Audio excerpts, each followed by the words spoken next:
हमारे पास क्वेश्चन है particle of mass 1 kg attached with string of length 1 metre. ठीक है, 1 मीटर लेंथ से स्ट्रिंग है जिसका लेंथ है 1 मीटर। ठीक है, and rotate in horizontal circular path with respect to one and if max T of string is 100 Newton.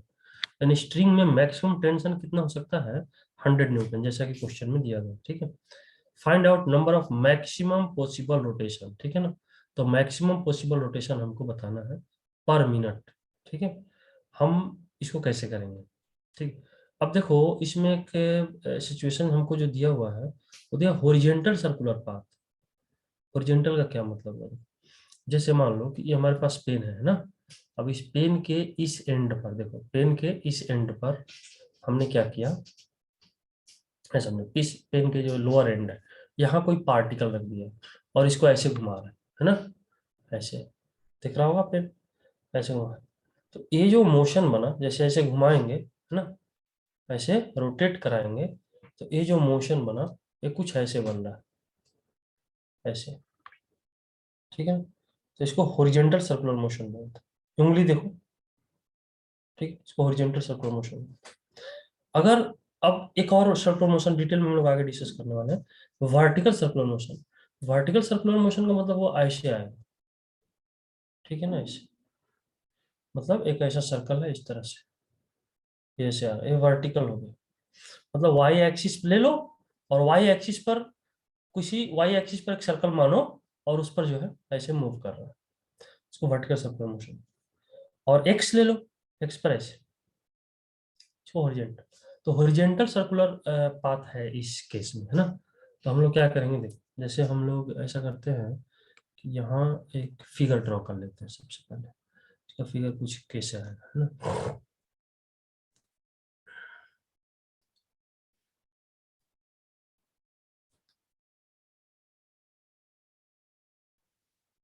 ठीक है, कुछ इस तरह का सिचुएशन हमको दिख रहा होगा और ये हमारा कोई एक्सिस, ऐसी एक्सिस के अलावा मूव कर रहा है। ठीक है ना, अब यहां से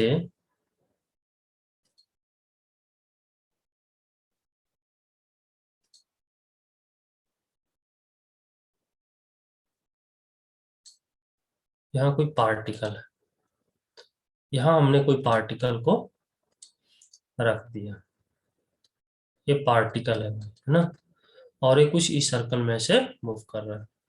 तो टेंशन किधर लगेगा? टेंशन लगेगा अवे फ्रॉम दी बॉडी, इधर लगेगा, है ना, इधर लगेगा टेंशन। टेंशन का डायरेक्शन होगा, तो यहां जो होगा T is equal to F C के इक्वल हो जाएगा। T is equal to F C, पिछले क्लास में डिस्कस किया। तो यहाँ जो टेंशन फोर्स है वही सेंट्रीपिटल फोर्स की तरह बिहेव करेगा। तो टेंशन यहाँ क्या है, T। अगर ये मान लो अगर हम ऐसे घुमाएं इसको, देखो ऐसे घुमाएंगे, ठीक है ना, ऐसे सर्कुलर पाथ में, हॉरिजॉन्टल सर्कुलर पाथ में, तो क्या हो रहा होगा, इसमें टेंशन होगा, स्ट्रिंग में टेंशन होगा। टेंशन जब भी होगा, ये जो पार्टिकल हमने हैंग किया इस पार्टिकल से अवे होगा, मतलब इस डायरेक्शन में टेंशन होगा। और ये इसका सेंटर है जिस सर्कल में यह मूव कर रहा है, तो सेंटर की ओर ही क्या होगा, सेंट्रिपिटल फोर्स होता है। तो T is equal to F C, ठीक है। तो हम लोग T max, T is equal to लिख सकते हैं एम ओमेगा स्क्वायर एल, अगर इसका लेंथ एल है तो एल इसका क्या है, लेंथ है, इसका स्ट्रेंथ। तो एम ओमेगा स्क्वायर एल। तो पिछले क्लास हमने एक रिलेशन पढ़ा था, अगर टी को मैक्सिमम लें, यदि हम टी को मैक्सिमम लें, है ना, तो क्या हो रहा होगा, यहाँ एम ओमेगा मैक्सिमम का स्क्वायर इंटू एल के बराबर है। तो यहाँ से ओमेगा हम लोग निकाल सकते हैं भाई, ओमेगा मैक, ये रिलेशन भी हमने बताया था पिछले क्लास में, ध्यान होगा, T max upon M into L का रूट, यही आ जाएगा, T max upon M into L. तो टी हमें पता है, मैक्सिमम टेंशन कितना 100, ठीक है ना, और इसके बाद मास दिया है 1 kg, देख लो भाई, और लेंथ कितना है, लेंथ दिया क्या इसमें, हाँ लेंथ 1 मीटर है दिया। तो एम और टी एम एल पता है तो हमको ओमेगा निकल जाएगा, यहाँ लिख लेते हैं भाई। तो टी मैक्स जो आएगा वो क्या आ जाएगा, 100 अपॉन सॉरी 1 into 1, यानी टी मैक्सिमम जो आएगा वो आ जाएगा 10। ठीक है ना, ओहो omega max not T max, इसको हम लोग ओमेगा मैक्सिमम लिखेंगे। तो ओमेगा मैक्सिमम जो आएगा वो आ जाएगा 10। तो अब जब ओमेगा हमें पता हो गया, बोलो ओमेगा हमें जब पता हो गया, तो हम लोग ओमेगा मैक्स को लिख सकते हैं 2 पाई एन मैक्स, 2 पाई एन। यहाँ हम चाहें तो थोड़ा सा इसको सुधार कर लेंगे।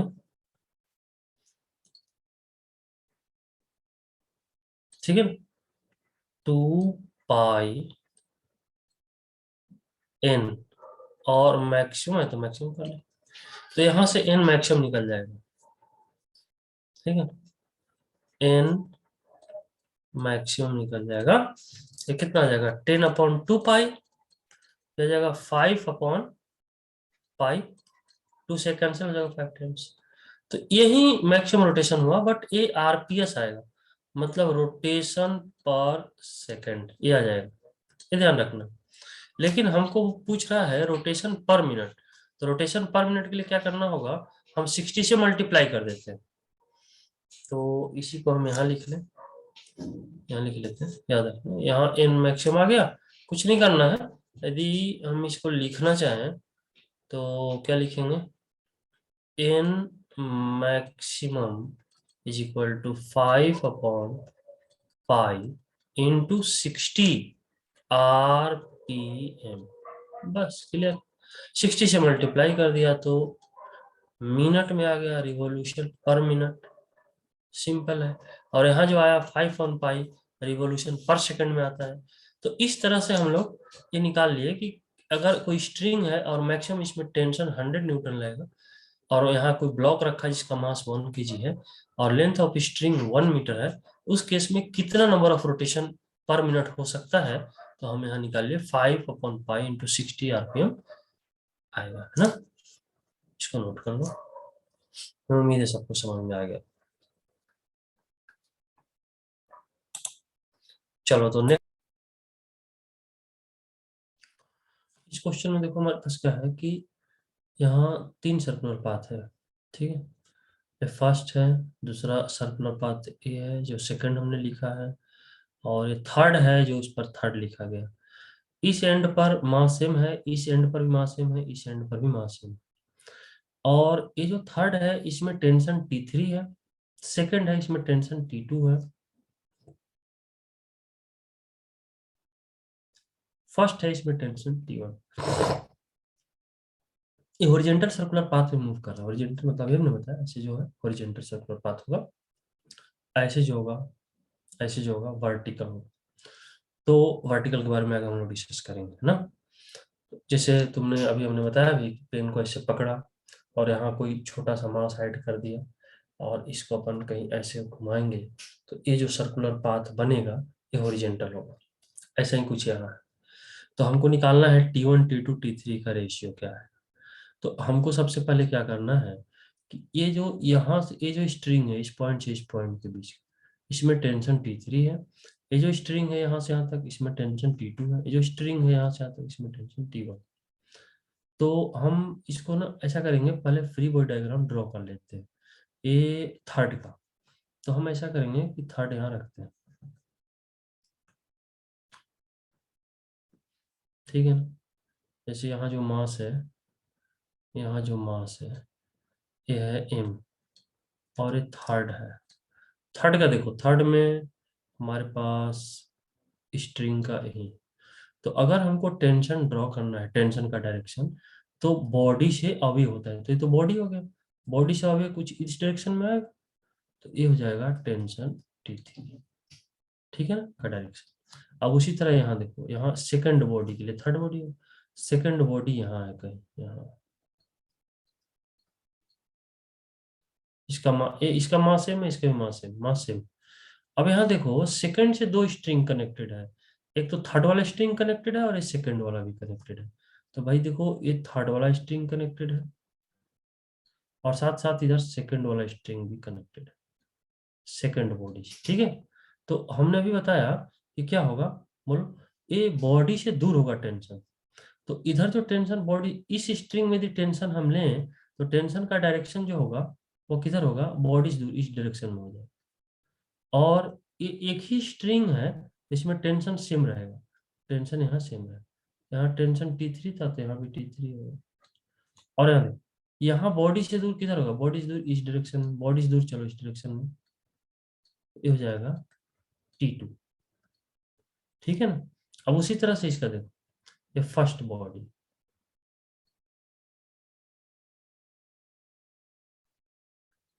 ये फर्स्ट है और फर्स्ट से भी दो स्ट्रिंग कनेक्टेड है, एक तो इधर और दूसरा इधर। तो ये जो, ये देखो फर्स्ट बॉडी से सेकंड स्ट्रिंग और फर्स्ट स्ट्रिंग दोनों कनेक्टेड है। तो सेकंड स्ट्रिंग में tension away from the body, यानी बॉडी से दूर इधर जाना होगा, तो इधर होगा टेंशन T2।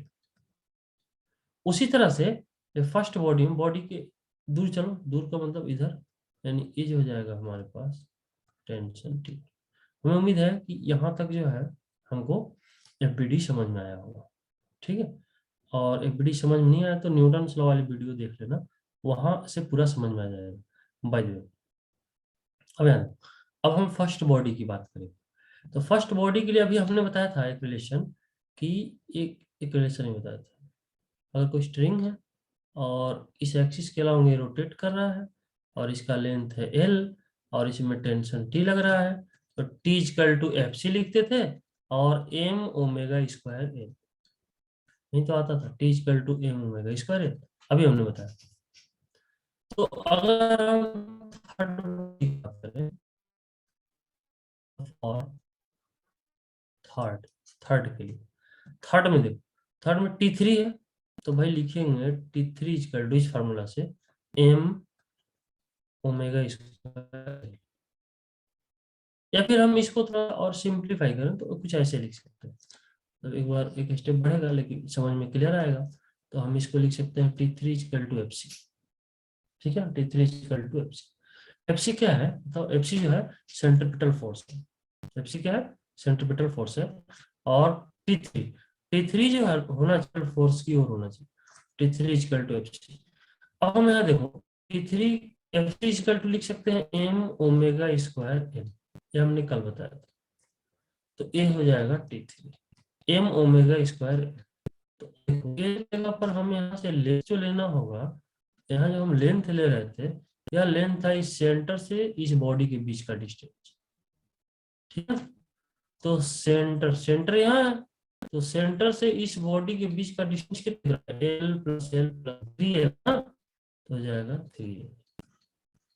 हम M ओमेगा स्क्वायर L रखे थे क्योंकि ये लेंथ तो L ही था यहाँ से यहाँ तक, सेंटर से लेंथ लेना होगा, ध्यान रखना है। तो सेंटर से लेके इस बॉडी तक का लेंथ L है तो L लिया था। यहाँ देखो सेंटर से लेके इस बॉडी तक, हर बॉडी तक का लेंथ जो है L+L+L यानी 3L है, तो हमने 3L ले लिया, एक इसका फर्स्ट। और उसी तरह से हम फॉर सेकंड बॉडी के लिए लिखेंगे, है ना।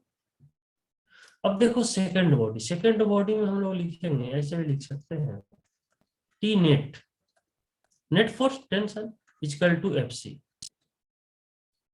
जैसे यहाँ लिखा था, देख रहे हो एक ही टेंशन था, T equal to FC। Second body में फोर्स लगा रहे हैं, एक T3 लग रहा है, एक T2 लग रहा है।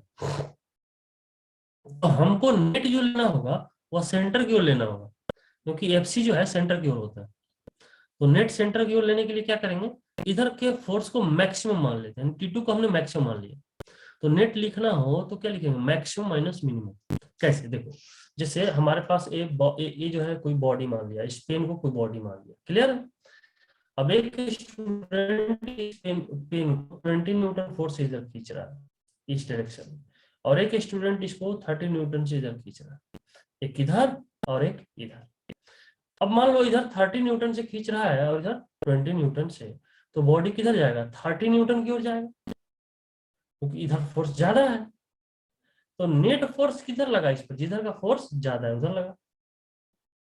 वही कहेंगे ना कि नेट फोर्स इस बॉडी पर क्या लगा, या कहें किस डायरेक्शन में लगा, तो जिस डायरेक्शन में ज्यादा फोर्स होगा नेट फोर्स उधर ही लगेगा।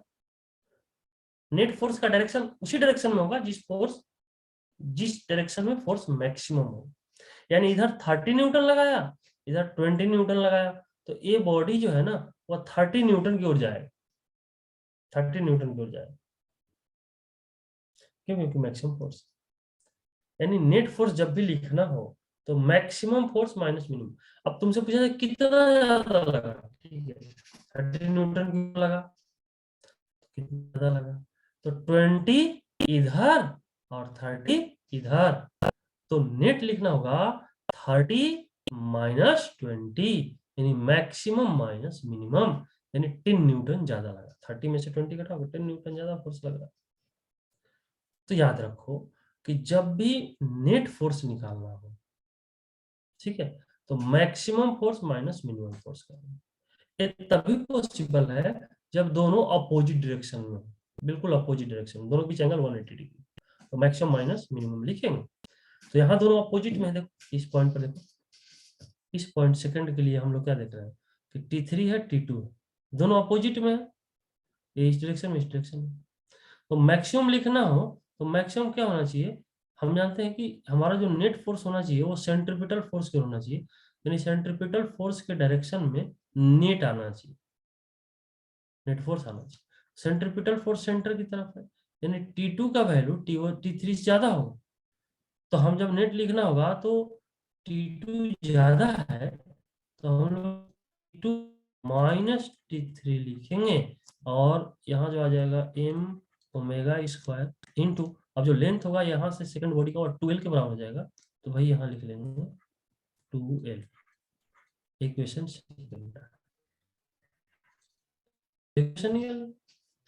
कैसे किया, एक बार फिर से बताते हैं। जब भी मैक्सिमम फोर्स लिखना हो तो मैक्सिमम सॉरी जब भी नेट फोर्स लिखना हो तो maximum force minus minimum force. हम अब क्वेश्चन ये है कि मैक्सिमम फोर्स हम लोग T3 की तरफ क्यों ले रहे हैं, T2 की तरफ ही क्यों ले रहे हैं। तो भाई देखो ये जो हमारा हमने ये जो इक्वेशन लिखा T net equal to FC centripetal force, यानी ये दोनों इक्वल है, तो सेंट्रीपिटल फोर्स का जिधर डायरेक्शन है नेट फोर्स उसी डायरेक्शन में होना चाहिए क्योंकि दोनों इक्वल है। तो नेट फोर्स किधर होगा, देखो सेकंड बॉडी पर नेट फोर्स किधर होना चाहिए, सेंटर की ओर। यानी नेट फोर्स सेंटर की ओर तभी होगा जब सेंटर की ओर जो फोर्स लग रहा है उसका वैल्यू मैक्सिमम होगा, ठीक है ना। जैसे हम 20 और 30 का एग्जांपल दिए थे, तो एक क्लियर हमको मानना होगा कि T2 ग्रेटर है T3 से। जैसे 30 न्यूटन से किसी बॉडी को आप खींच रहे हो और एक जो है 20 न्यूटन से खींच रहे हो, तो बॉडी किधर जाएगा, 30 न्यूटन की तरफ जाएगा। कितना से जाएगा, कितना फोर्स ज्यादा होगा, तो जिधर ज्यादा फोर्स है उसमें से कम को माइनस करेंगे, ठीक है। तो ये जो ज्यादा फोर्स क्या है T2, T2 में से T3 को माइनस। चलो हमें उम्मीद है समझ में आ जाएगा। अब अपन बात करेंगे फर्स्ट बॉडी के,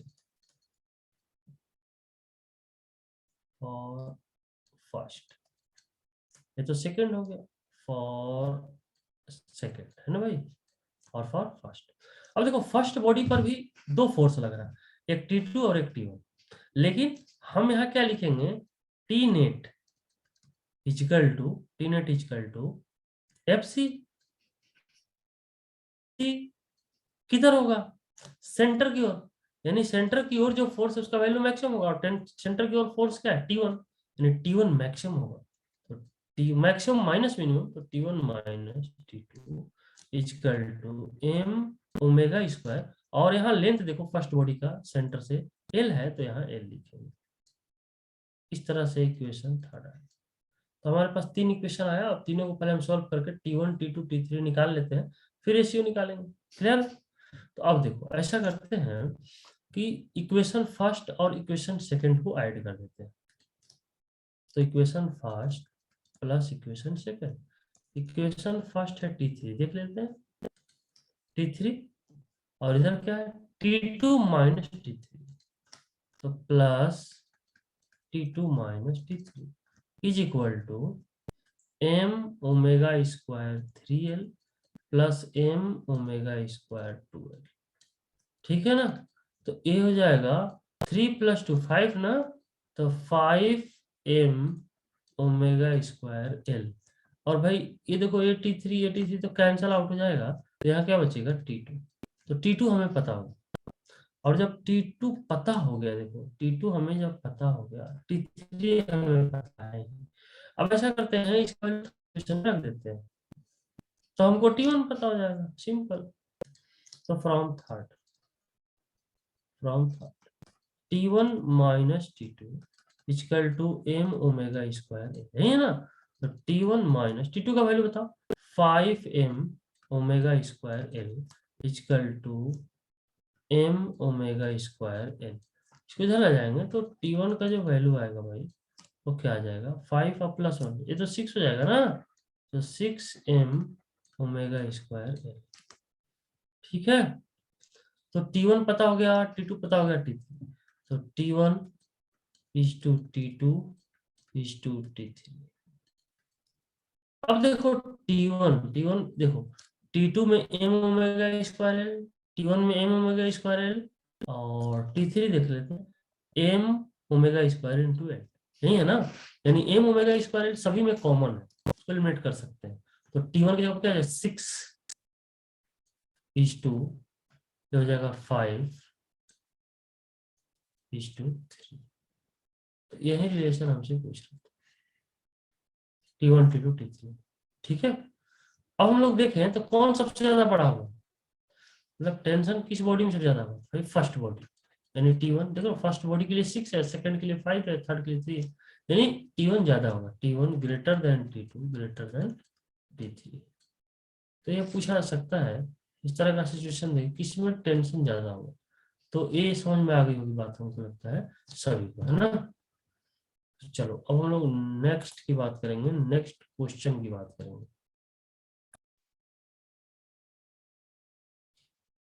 देखो देखो यहाँ जो है ना, यहाँ एक पार्टिकल है, और इस पॉइंट पर जैसे मान लो ऐसे समझो ना, एरड जो है, एरड है ना, और एरड कुछ इस डायरेक्शन में रोटेट कर रहा है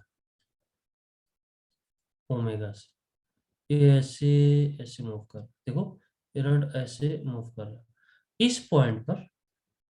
इस पॉइंट पर यदि लीनियर वेलोसिटी इसका v1 है, इसका क्या है v2, और इसका क्या है vn, तो ये इसका सेंटर है, मतलब ये जब रोटेट कर रहा होगा, एरड कुछ रोटेट कर रहा होगा, तो इसका हिंज पॉइंट है, कर सकते हैं।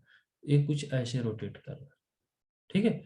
तो यहाँ से यहाँ तक का इस पॉइंट का जो रेडियस है r1, उसी तरह इस पॉइंट का, इसके सेंटर से रेडियस r2, उसी तरह से ए पॉइंट और ए पॉइंट के बीच का जो डिस्टेंस है r1, मतलब रेडियस इसका r1।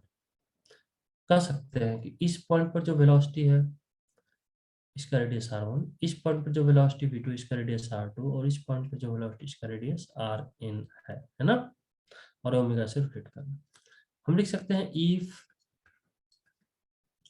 Omega equal to same, यानी ओमेगा इक्वल हो, ओमेगा क्या हो, इक्वल, उस केस में हम लोग लिख सकते हैं v1/r1 v2/r2 है ना, vn/rn। ये रिलेशन याद रखना है, इसका यूज होगा न्यूमेरिकल्स में, बट हमको याद रखना है। हमें उम्मीद है समझ में आ गया होगा। एरड ऐसे रोटेट कर रहा हूँ ओमेगा से, और एरड का सेंटर है, तो सेंटर से इस पॉइंट, कौन पॉइंट, जहाँ वेलोसिटी v1 है, इसका रेडियस r1, उसी तरह सेंटर से ए पॉइंट, यानी जिसका वेलोसिटी v2 है, उसका रेडियस r2, और इसका वेलोसिटी vn है, तो इसका सेंटर से रेडियस हमने rn माना है। इस केस में यदि ओमेगा सेम है, तो v1/r1 v2/r2 vn/rn के इक्वल होगा, ठीक है। अब इस पर एक क्वेश्चन करते हैं, ठीक है, क्वेश्चन सॉल्व करें।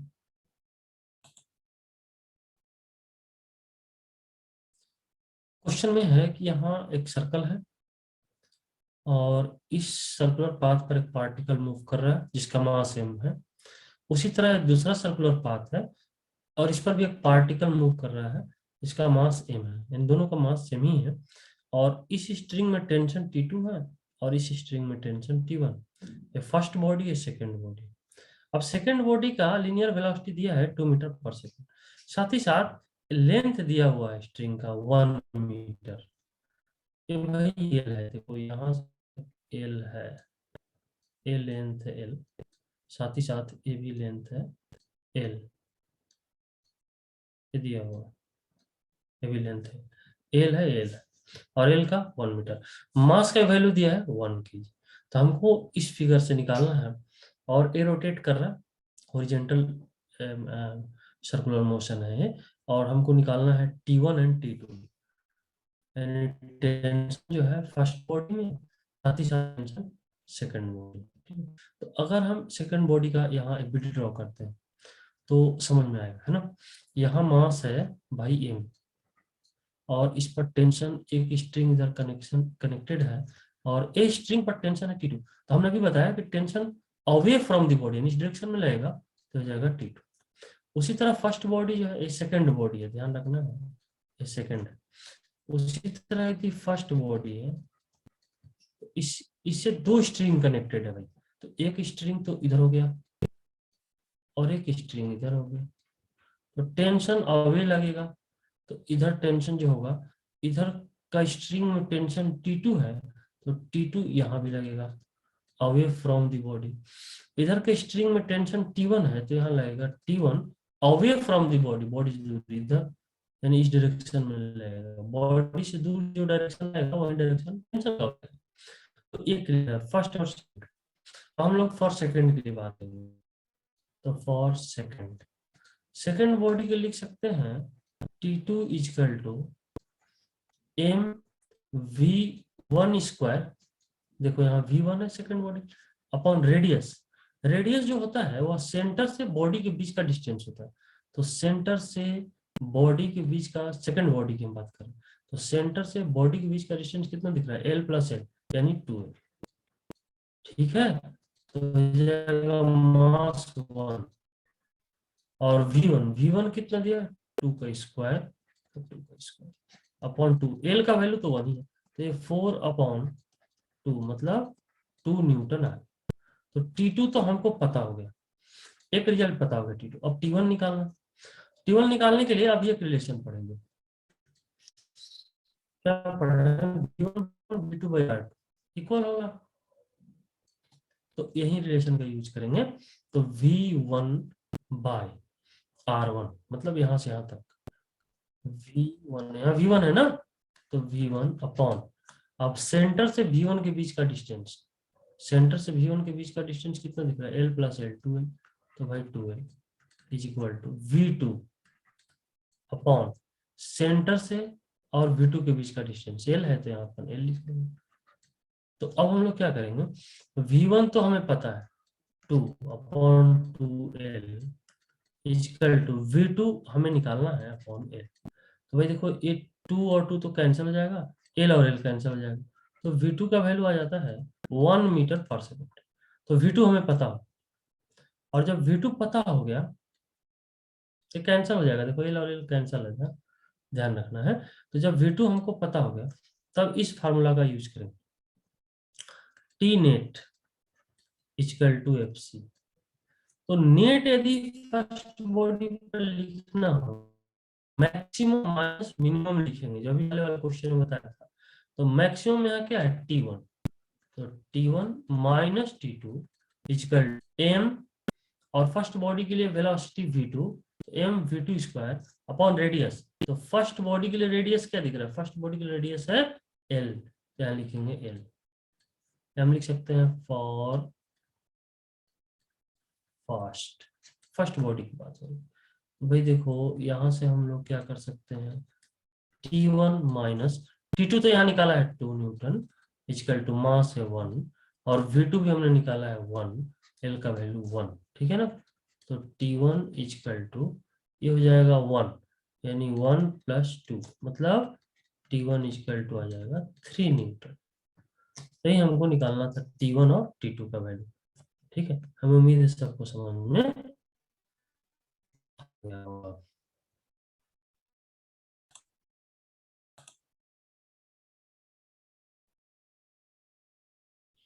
क्वेश्चन है particle of mass 1 kg attached with string of length L, ठीक है।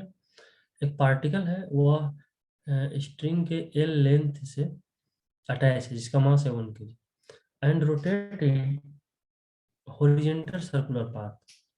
तो हॉरिजॉन्टल सर्कुलर पाथ में रोटेट करता है, ठीक है। Centre of circular path is H height below है from the point of suspension, find out time period of its rotation, ठीक। इसको हम लोग फिगर समझने की कोशिश करते हैं कैसे होता है, ठीक है।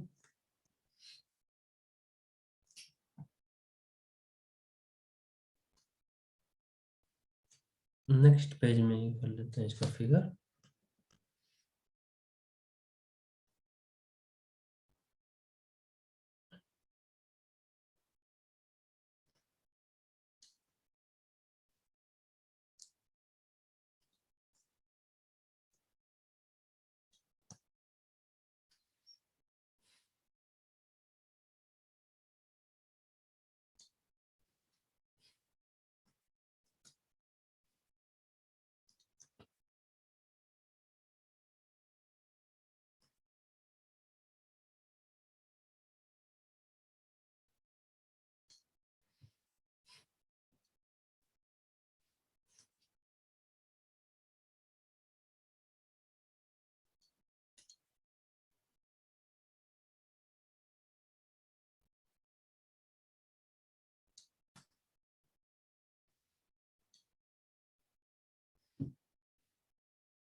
ये हमारे पास है ना।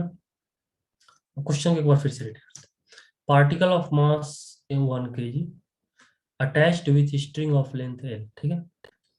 तो ये लेंथ L है, यहाँ जो है मास है पार्टिकल का, और एक पार्टिकल है इसका मास दिया है 1 kg, है ना भाई।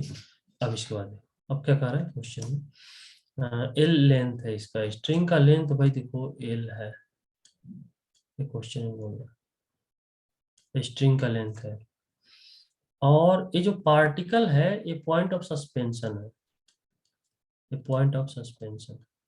तो पॉइंट ऑफ सस्पेंशन से एच हाइट पर ये पार्टिकल है, तो भाई ये जो हाइट रहा होगा वो कुछ एच रहा होगा, है ना। और यहाँ इस पाथ को ऐसे फॉलो करते हुए मोशन में इसका कुछ रेडियस रहा होगा, हम आर मान लेते हैं, क्या मान लिया आर, ठीक है आर।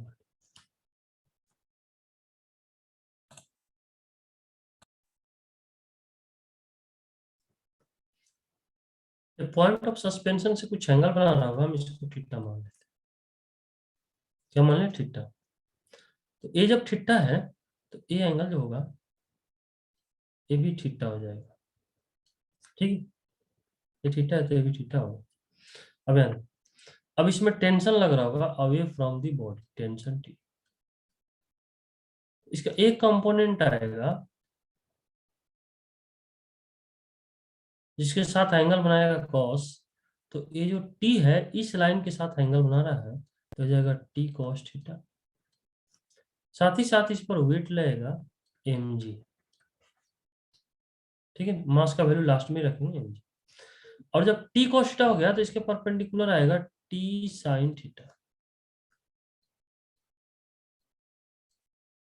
तो हो जाएगा टी साइन थीटा। इसको हम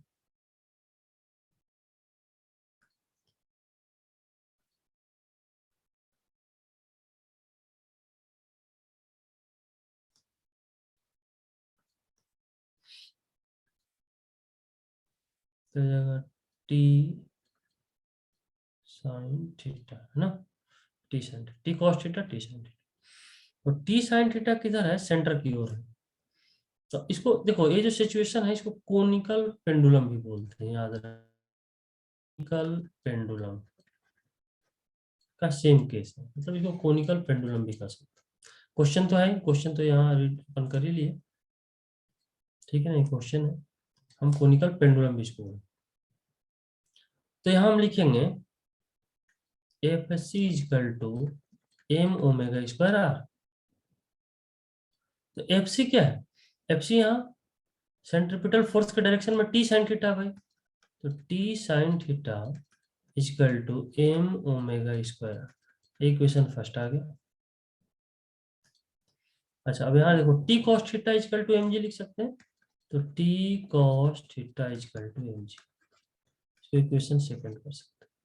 तो हम ऐसा करते हैं फर्स्ट बाई सेकंड कर, फर्स्ट क्या है टी साइन थीटा, सेकंड क्या है टी कॉस थीटा, सही है ना, टी साइन थीटा और T cos theta is equal to M omega square R upon M ji.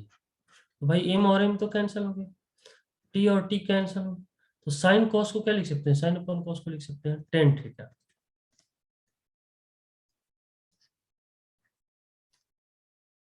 Omega square R upon G, तो यहाँ से ओमेगा निकाल सकते हैं, ओमेगा क्या आ जाएगा, जिसको इसको मल्टीप्लाई कर दो तो जाएगा g tan theta equal to omega square are, तो omega equal to g upon r into tan theta का रूट आ जाएगा, जी upon r into tan theta का, ठीक है ना। ओमेगा स्क्वायर आर को इधर लगाएंगे, आर को इक्वेशन की साइड लाएंगे तो जी टेन थीटा अपॉन आर, और ओमेगा स्क्वायर बचेगा इधर, तो ओमेगा स्क्वायर हटाएंगे तो रूट में आ जाएगा। अब टेन थीटा निकाल सकते हैं, टेन थीटा आएगा देखो इस इक्वेशन परपेंडिकुलर अपॉन बेस, तो टेन थीटा आ जाएगा परपेंडिकुलर आर अपॉन एच, यहाँ रख लेते हैं, ओमेगा इक्वल टू आ जाएगा जी अपॉन आर और टेन थीटा हो जाएगा आर अपॉन एच, तो आर और आर तो कैंसिल ही हो जाएगा, तो ओमेगा क्या बचेगा जी अपॉन एच, ठीक है ना, जी अपॉन एच ये आ गया ओमेगा। अब हम लोग क्या करते हैं, इसको जो है टाइम पीरियड निकाल लेते हैं, हमको टाइम पीरियड पूछ रहा था ना, तो टी इक्वल टू होता है ओमेगा अपॉन टू पाई, चाहे ऐसे लिख सकते हैं,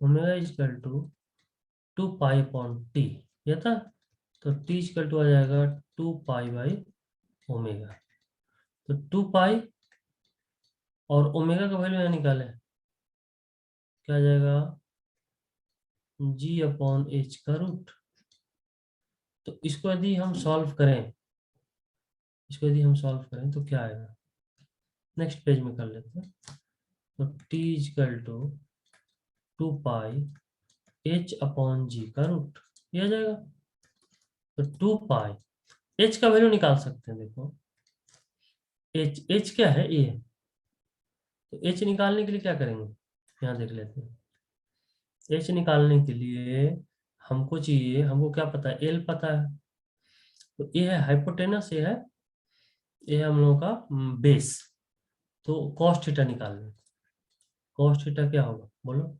base upon hypotenuse H upon L, तो एच का वैल्यू आ जाएगा एल कॉस थीटा, ये आ जाएगा एच का वैल्यू, याद रखना इसका वैल्यू एल कॉस थीटा, इसमें रख लेते हैं एच का value l cos theta divided by g का रूट, तो यही जो है टाइम पीरियड आएगा इस केस में, ठीक है। हमने क्या किया है, इसमें कह रहा है कि एक पार्टिकल है जिसका मास है 1 kg, और 1 kg पार्टिकल को हमने सर्कुलर मोशन में से मूव कराया है, हॉरिजॉन्टल सर्कुलर मोशन, तो यदि ये सर्कुलर मोशन मूव करे तो इसका रेडियस होगा, हमने इसको आर मान लिया, और लेंथ दिया हुआ है, लेंथ क्या है एल है, एल लेंथ का स्ट्रिंग है जिससे मास को कनेक्ट किया, तो ये वर्टिकल के साथ कुछ एंगल बना होगा थीटा, तो हमने इसको थीटा मान लिया, तो जब ये थीटा है तो ये भी थीटा हो जाएगा, टेंशन इसमें लग रहा होगा, तो टेंशन का एक कंपोनेंट टी कॉस थीटा, दूसरा T sine theta, T sine theta centripetal force की ओर है, तो हम F C equal to M omega square R apply करेंगे, एफ सी का वैल्यू हो जाएगा टी साइन थीटा, उसी तरह T cos theta M G के इक्वल हो जाएगा, दोनों को डिवाइड किए तो यहाँ से हमको हमको क्या ओमेगा निकल गया, ओमेगा जब हम निकल गया टेन थीटा निकाल सकते हैं इस फिगर से, टेन थीटा निकाल लिया आर बाई एच, तो ओमेगा आ गया G/H। तो टाइम पीरियड होता है 2 पाई/T, या फिर ऐसे कर सकते हैं T इक्वल टू 2 पाई/ओमेगा। तो 2 पाई ओमेगा का वैल्यू यहाँ हमने निकाला है, इसको रख लिया, देखो रख लिया।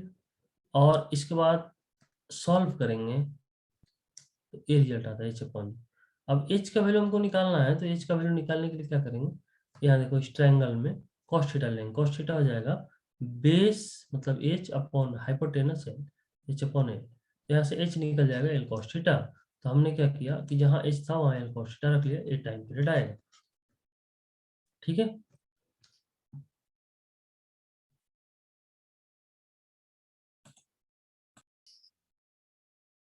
हमें उम्मीद है ये सारी चीज़ें समझ में आ गई होगी। तो इस क्वेश्चन को अच्छे से फिर से प्रैक्टिस करो, और पिछला क्वेश्चंस मैंने दिए उसको भी अच्छे से प्रैक्टिस करो, तो और कंसेप्ट डेवलप होगा। तो बाकी हम लोग नेक्स्ट क्लास में करेंगे।